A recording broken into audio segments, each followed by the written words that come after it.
that? You know this is the sound of an uncertain future. Welcome to the Risktopic Podcast. I am your host, Martin Rooke. This is the show that stands at the crossroads between science, health, technology, and society. How are we doing, ladies and gentlemen? You good? I'm good. Coming at you right now with a full cup of coffees, full of energy, and slightly late. I do apologise about that. I was sitting there at meetings yesterday up at uni. It was continuation seminars, I guess you could say, where second year PhD students present their current projects or the projects in their current form to basically the faculty. I happened to slip in there with my crutches, didn't do much in the way of slipping. It was more tripping and stumbling. But I was sitting there watching them and I went, wait, I'm forgetting to do something today. I was like, oh, God damn it, the podcast. And then I had meetings with the professor and the doctor. My project is ticking along fine, although I come to realise the ethics forms are not exactly my strong suit. This, of course, was picked up by the doctor, who is apparently a bioethicist, of all things. Didn't know such a thing existed. So I got reasonably chewed out for that, which was deserved because it was terrible. I mean, one of the questions are on the lines of, how will you ensure that your participants will not suffer any form of distress, and how will you address this? I'm sitting there going, I'm going to be interviewing people over Skype. There's not much I can do. You know, I doubt that the ethics committee would have enjoyed sing them a soothing song in my answer for that one. So I'm going to have to redo them. But yesterday, as I sat there through the continuation seminars, there was one project that was being pitched that tickled my interest, I guess you could say. It was to do with privacy online. And I know at this point, a lot of you listening just sort of went, okay, and just switched off. And that was sort of the point of the presentation. People don't enjoy talking about their privacy online. And then, of course, I happened to stumble across a nice little article, or several articles, I should say. It was reported by Russia Today, The Guardian, The Australian, probably a few other places around the internet, because, you know, there are an almost infinite number of news sites out there. They present the headline that Facebook has overstepped a boundary, a privacy boundary. It started surveilling on teenagers. You know, it's been looking at the posts of teens, 14, 15, 16 upwards, probably even younger than that. And it's been collating data from their posts and been selling them off to advertisers. Now, it has been reported that a 23-page confidential and internal document from Facebook had been leaked to The Australian, who subsequently, had gone through this document and have made several reports based on its findings. The reason why this was picked up by The Australian, of all news sources, is that this research done by Facebook, this sort of mass data scalping, has been more prominent in Australia for reasons completely unbeknown to me. They have a far more detailed database of people in Australia and New Zealand. Let's not forget New Zealand, the whales of Oceania.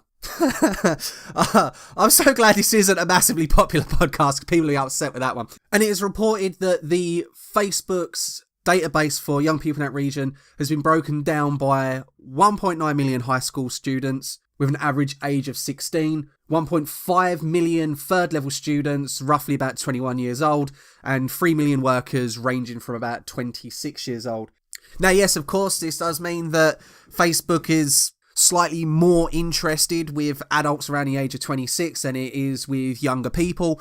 Or that could possibly just mean that not very many young people use Facebook, preferring to use other newer platforms like Instagram, Snapchat, and things like that. And obviously, it does make sense that they're going to be selling off anyone's data. It might as well be people the age of 26 and upwards.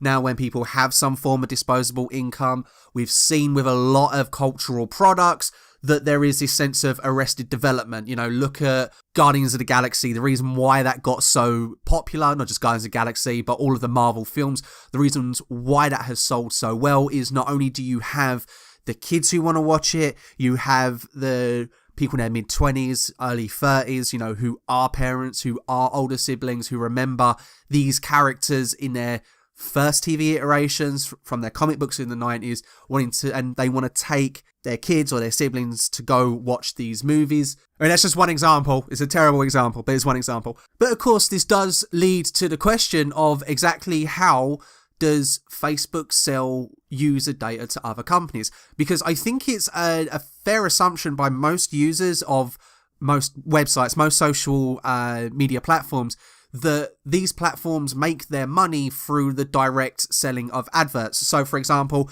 if I was to run the Risktopic Podcast as a Facebook page, I could pay Facebook money to advertise on your wall. I don't even still call it a wall. I don't know what they call it, but to advertise to you and your friends, so on and so forth. That's not exactly 100% true. They do that, but that forms a minority of their income. And let's not forget, social media platforms are not making money. I mean, okay, they're making money, but they're not making a profit. They're not turning a profit. Look at how much YouTube costs Google. Google loses money on YouTube, at least according to its own official figures. Twitter has yet to turn a profit. This, of course, comes with added pressure from investors, because when social platforms are launched at their initial public offering, that's the one, IPO, there has been so much hype around these platforms that their initial cost is overinflated. So, of course, people, really want the return in investments. And so, yeah, there is pressure on social platforms like Facebook, Twitter, Instagram, Pinterest. Okay, that one was a joke. No one uses Pinterest. There's like 3 people who pretend that they're artists who use Pinterest. But yeah, these platforms have to find new and interesting ways of making money. And the one thing they do have is an awful load of user data. Every time you use their platform, you are giving them your data. But it's not just the data you use on the platform. And because Facebook, Twitter, social media platforms are private entities, we don't know exactly how they go about collecting such data. They don't release that to the public. I mean, have you ever had it where you've been searching something on Amazon, or you've just bought something on Amazon, and you go to Facebook and all of a sudden there's an advert? It's happened to me very recently. I've been looking going to Amsterdam next month. It's my mate's birthday, so for sure I'm going to go down there. It's going to be great. It's going to be messy. But I'm like, okay, I'm skint. I need a way to get to Amazon. What do? I'll go, kayak.com. I remembered an advert for them. So went on kayak.com to have a look, and I found me what I wanted to look for. But I didn't book through Kayak. I went to booking.com or whatever. But now I'm on Facebook. All I'm getting is bloody adverts for Kayak, Euroline trips to Amsterdam, flights to Amsterdam. And I think the only thing I've put on my Facebook about Amsterdam is a private message to my friend going, "Hey bruv, yeah, Amsterdam is going to be a sick one, mate." Yes, that is exactly how I talk to him. But somehow Facebook has scalped my internet usage, and it has found that I am, as an individual, am very interested in going to Amsterdam, and it has somehow found these adverts and presented them to me. Now, again, we don't exactly know how the money is exchanged in these circumstances. Is there a bidding system? Does someone like kayak.com have to bid alongside other people like Expedia or whatever for users who are interested in traveling in Europe? If they won the bid with Facebook and they've given Facebook the most amount of money, is it then their adverts that get promoted based off of my user data? We do not know.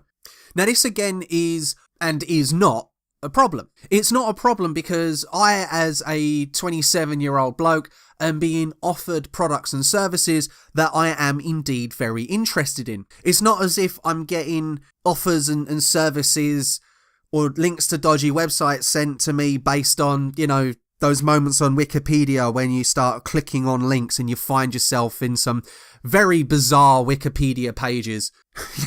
You start off reading stuff about Star Trek and somehow you're reading up about self-mutilation in Cambodia circa 1930. And you're like, how did I even get here, bruv?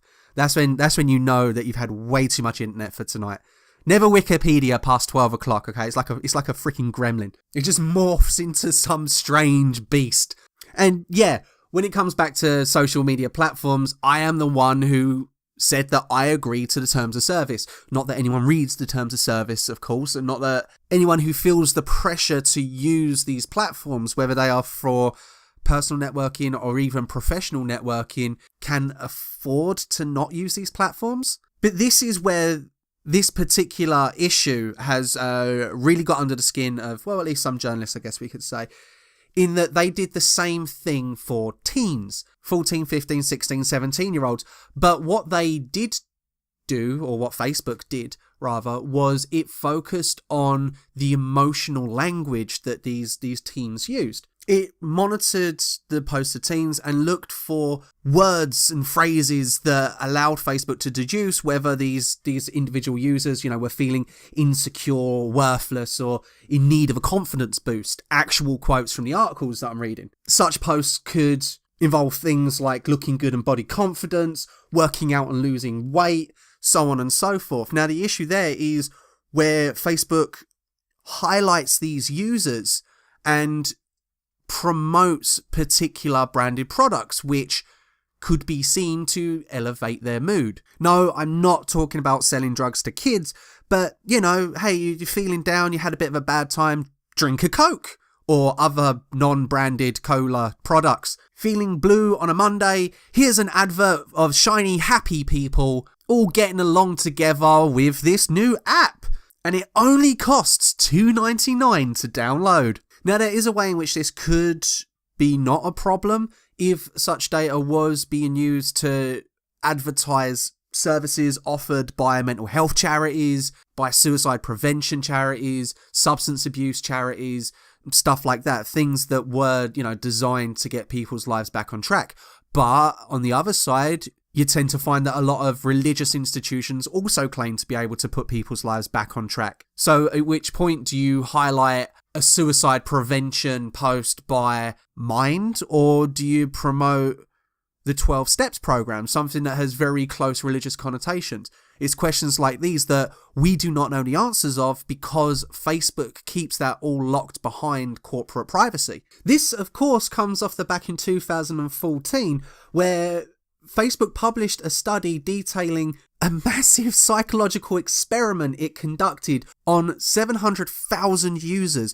That is more than pretty much any university could do. And it checked to see how manipulations of users' newsfeed altered their emotional state. And also this year, Facebook's data science team examined people going through breakups on Facebook, identifying that it took a really small period of time between them updating their relationship status to single and producing posts like healing, drowning sorrows, and suffering, as well as a 40% increase in accepting invitations from friends. And for what this means for marketers is that people who have recently gone through breakups, people who are in this devastated psychological frame of mind, are more willing to invest in new experiences. And again, according to this research, these newly single people make up 25% of the most travel-related purchases a month after a breakup. How many other people who are upset, who are feeling lonely, who are feeling isolated,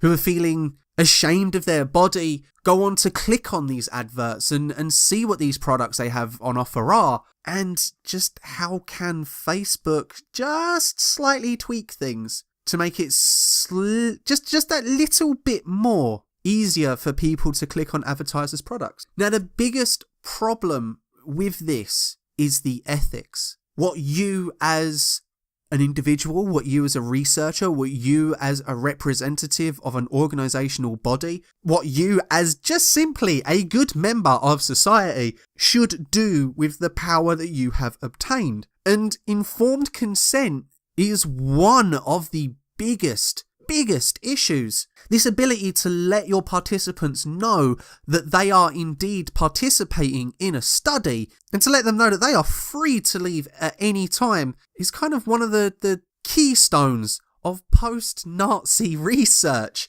And it was actually one of the questions that I pitched at the presenter of the project that I was listening into yesterday. I said to her, I was like, well, are you going to look at people's social media posts in order to see whether they are concerned about privacy? And, she looked at me dead in the eyes and went, I did consider that, and I considered it to be unethical. And I sat and went, I didn't even think of ethics, which is why I need to redo my ethics form, because I'm terrible at it. But even me being terrible at it can see that what Facebook is doing is pretty damn unethical. But I guess this is one of the reasons why people consider university-led research to be just that little bit more trustworthy than corporate-led research. Because at least with academic research, you can find those research papers. Most of the time, if you email the lead researcher and say, can I have a look at this? You'll receive a copy. It won't be the official copy, but it will be a copy. But with corporate entities, they have industry secrets that they want to protect. It's like, Coca-Cola or Pepsi protecting their secret formula. Facebook's secret formula isn't a delicious drink or a delicious cereal. It is exactly how do they monetize user data and how such data could be manipulated to please marketers. And while the story of data privacy isn't exciting, it's not as exciting to see on the news, but it is damn important. As we move into a digital age, people are offering up more and more of themselves to develop a digital identity, and there seems to be a reliance on the good nature intentions of multinational corporations. We look at Google and Amazon and Facebook and Twitter and all of these social media platforms and think, yeah, these guys have got our backs. But then we look at the multinational banks. I mean, look at how Russell Brand hates the bankers, and for the past 10 or so years, it's been, grr, those evil bankers, they've harmed Western civilization, grr. But Google, they're our friends. They gave us YouTube, and they gave us Android. Amazon gave us products, and Facebook gave us the ability to message our friends, and they're really, really good people, and they won't do nothing bad. No, sadly, you're wrong on that one, guys. But hey, what do I know? The one thing I do know is that I have indeed run out of coffee. And I think I've beaten this topic like a dead horse. I don't know how many times I said marketing data. But it seems that this issue is something that's bubbling under the surface, and we're waiting for that big risk catastrophe to promote this into the limelight. We've seen celebrities get their nude pictures leaked. That sort of got some interest, but not too much. We're now seeing that the kids are being targeted for data scalping and selling onto corporate entities. We know from experience that can be a moment for change. Look at the phone hacking scandal. I don't know if this will be the big issue. Maybe it will. But either way, you can hear the music, so you know it's time for a little break. And I'll see you all in the second segment.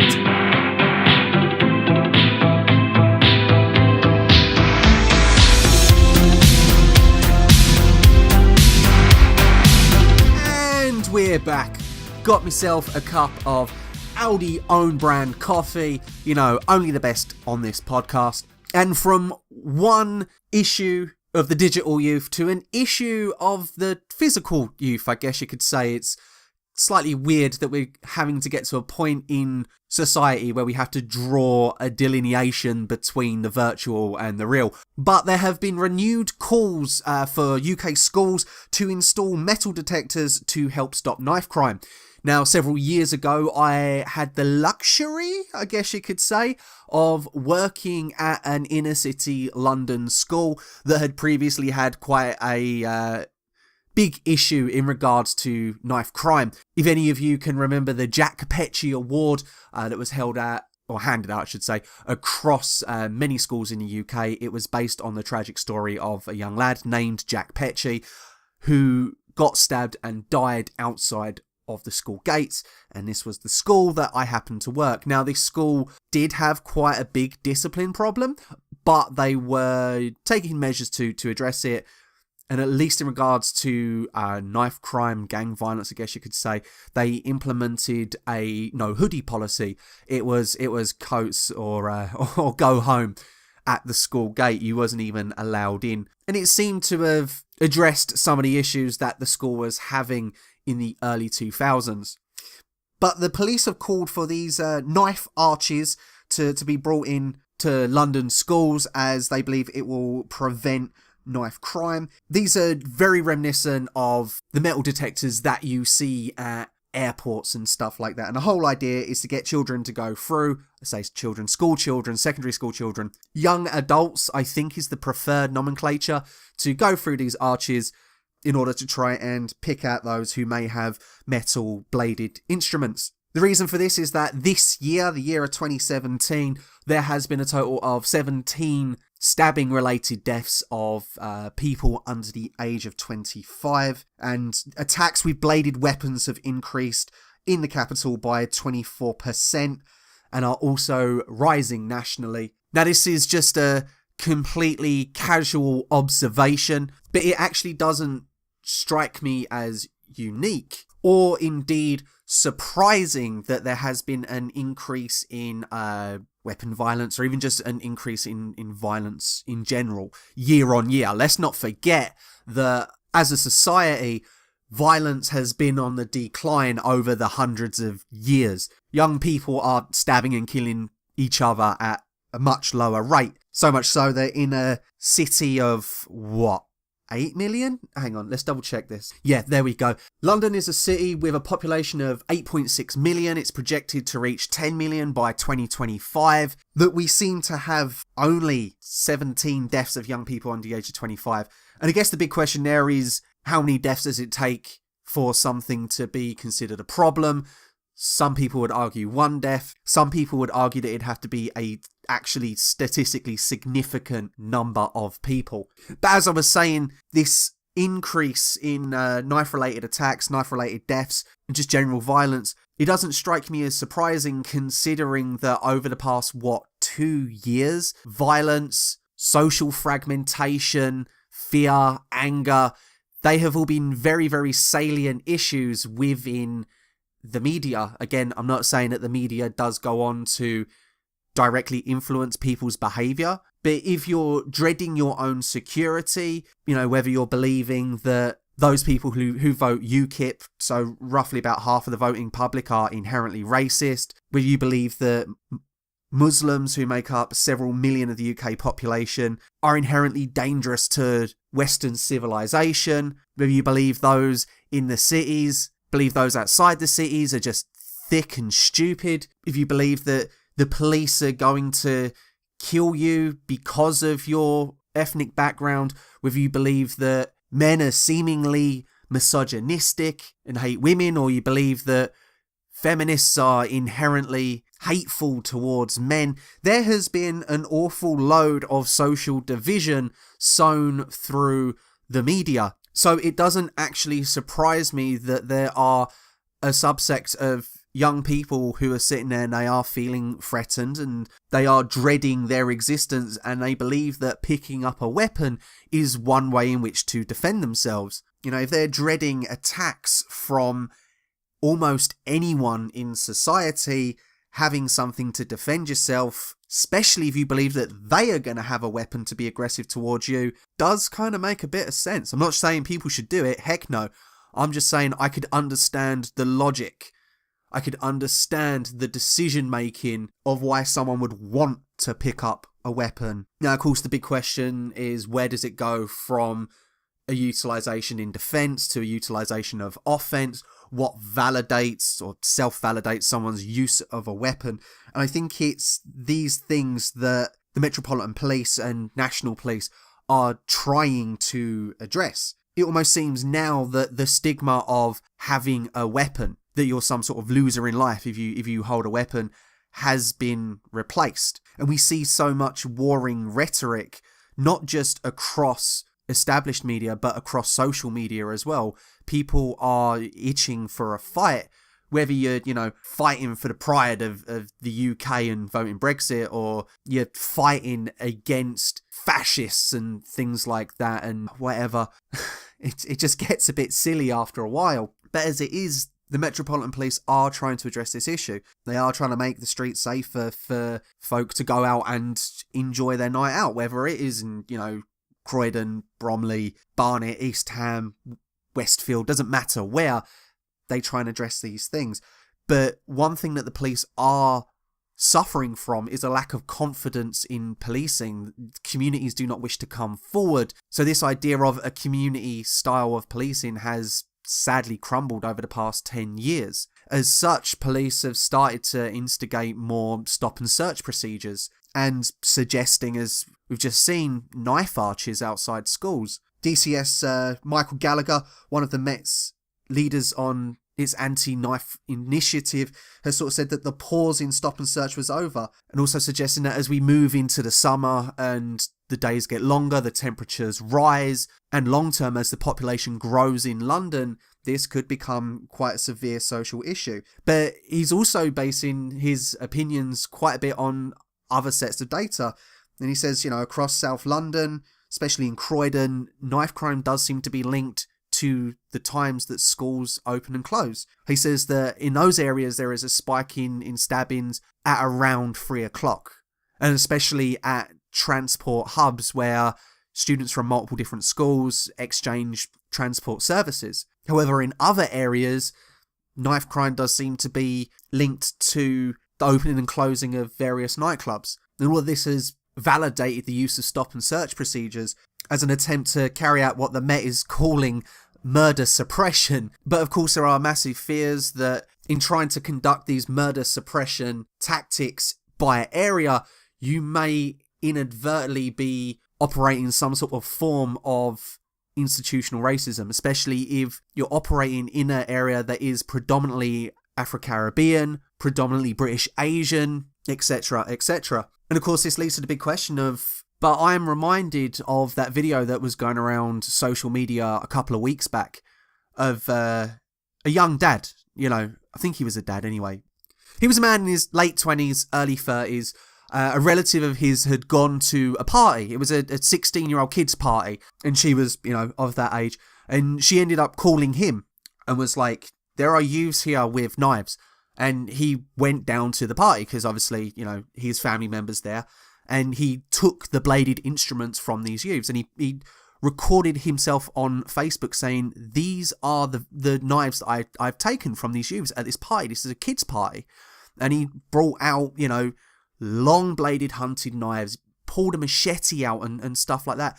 They were sort of saying this is the reality of knife culture in the UK. Kids are going to kids' parties bladed up. And then he made sure to address the police and sort of said, I am going to dispose of these weapons. And, I genuinely hope he did. However, returning to the issue of knife arches at the school gates, will this have an actual impact on knife violence? Probably not. If someone really wants to stab someone outside the school gates, they're just going to hide the knives before they go into school. Leave early. I mean, what teacher is actually going to try and physically stop a kid from leaving the school? None. There is no way a teacher could physically handle a student nowadays, and especially if it's a female teacher. Like, some of those lads could knock a woman out if they wanted. Probably would. Heck, some of those girls would knock a adult out. Wouldn't surprise me. And they just collect the weapons and use them after school, or as it said there, wait at transport hubs. But it would also be a show of force. It would be a show that the police are cracking down on this sort of violence. Yet we've also started seeing that a lot of these disputes are taking place online and using social media, using video specifically to taunt and to tease others into a state of anger. It very much reminds me of the documentary Knuckle, if you'd seen it. That was where there was Irish gypsy families, and they would record themselves on VHS tapes and post them to one another and, challenge each other to a fight, be sitting there going, you're not a man, I'll knock you out, I'll knock your brother out. And it'd be a back and forth until the day of the fight. What we're seeing now is something very similar, although some gangs are taken to interpretive dance, but they are dissing one another using social media. The big difference being that with the Irish gypsies, it finished at the fight. There were rules. Once someone went down and it was over, it was over. No biting, nothing like that. Yet what we're seeing in London is it is the death that ends any sort of animosity between groups. And some of these groups are only separated by a couple of postcodes. So there have been calls for social media sites to start paying attention to this sort of stuff. And it goes back to the previous segment of when is it okay to allow privacy to be taken. Monitoring of young people's social media accounts in order to advertise products at them is bad, but yet relatively benign. However, monitoring of young people's social media accounts to see whether they're going to go and commit violence could be seen as a social good, despite the fact that it's both a breach of privacy. And it's a personal belief of mine that youth violence is not being addressed in the correct way. There are some young men who are just aggressive. Not inherently violent, just aggressive. And that aggression can be channeled towards violence, and it can be channeled towards self-destructive behaviour, depending on the person's background, depending on their upbringing. It is the marriage between the nature-nurture debate. Your nature could be that of aggression, but your nurture is what leads you to violence. And I genuinely hope that Anthony Joshua's recent boxing win could be used to influence more social programs aimed at channeling that aggression into a sense of discipline, especially through boxing. But I know the idea of getting boxing implemented in schools, which would be great. Boxing, kickboxing, jiu-jitsu, mixed martial arts, whatever one you want to do. Get that implemented in schools to allow these aggressive people a chance to channel their aggression into something that, if anything, is just cathartic. I'm not saying have them there battering each other, but give them the chance to just wail on a heavy bag every now and again. For some people, sitting down for 6 to 8 hours and learning just isn't their bag. Not to mention preschool dietary issues. I've seen kids just knocking back energy drinks before they went into class. And maybe, if they had a boxing lesson, that would give them the chance to just get rid of some of that extra energy, tucker them out so they can sit and they can focus. And the other day I looked at, funny enough, this is how sad I am. I downloaded the United States' annual injury report, accidental injury report. And I looked at the incidence of injuries between boxing and bowling for people under the age of 5, admitted. But there was about 2,000 bowling-related injuries for kids under the age of 5. But there was only 20 for boxing in 2015. But again, until we see attempts to address masculine culture rather than condemn it, we're not going to address these flares in knife violence. But again, that being said, there is a very, very interesting correlation regarding the sale of computer games and violence. It seems to be that as computer games such as Grand Theft Auto, as Call of Duty, stuff like that increases, the violence decreases. It's almost as if young people have an opportunity to engage in catharsis with these supposedly violent video games. Not only that, they can engage in teamwork, they can have fun playing stuff like Call of Duty, and it erodes the need for that kinship that they find out on the street in gangs. But anyway, at the end of the day, when a risk issue involves young people, involves children more so than anything, that is when we as a society do take note. It seems to be that youth is one of those factors that lead to amplification. The media likes the story of youth, whether it is gang violence, whether it is privacy issues, as we've seen previously with the phone hacking scandal. It is when youth is affected that leads to calls for change, and maybe, just maybe, there should be a change in what we deem important. Not saying that, kids aren't important, but if we adults began discourse surrounding these issues before it got down to the children, maybe we could address some of these issues a little bit sooner rather than just slightly too late.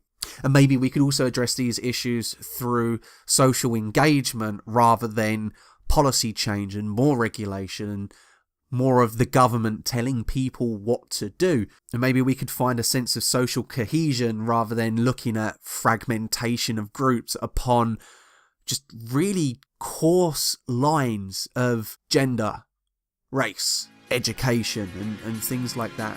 Anyway, you can hear the music, so you know that is the end of the Risktopic Podcast, episode 5. I hope you have enjoyed it. Feel free to follow this podcast on iTunes, Stitcher, SoundCloud and YouTube.